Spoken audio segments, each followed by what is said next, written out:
Complicité à l'affrontement en quelques jours.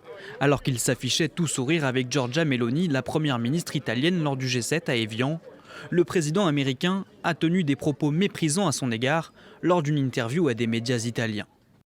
Elle est sans doute heureuse que je lui ai parlé. Je n'y étais pas obligé. Elle m'a supplié de prendre une photo avec elle. Je ne l'aurais pas fait, mais j'ai eu pitié d'elle. Du côté de Rome, la réponse n'a pas tardé. Giorgia Meloni a pris la parole sur les réseaux sociaux.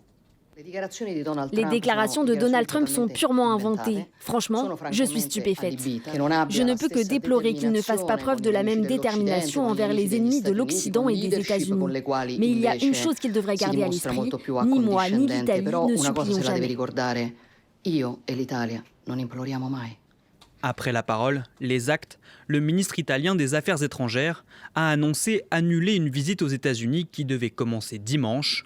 Plus largement, c'est toute la classe politique italienne qui a apporté son soutien à la première ministre en évoquant une rupture des relations. On ne sait pas si c'est par intention ou par incompétence que Trump est en train de ruiner les relations historiques entre les États-Unis et l'Europe. Avec ses débordements déplacés, il a réussi un exploit difficile, rendre les États-Unis impopulaires sur l'ensemble du continent européen, nuisant non seulement à l'Europe, mais surtout aux États-Unis.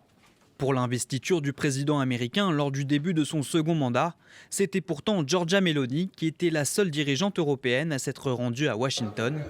Mais depuis des mois, les sujets de tension sont nombreux, comme sur la guerre en Iran, la position américaine sur l'Ukraine ou encore les critiques de Donald Trump à l'encontre du pape Léon.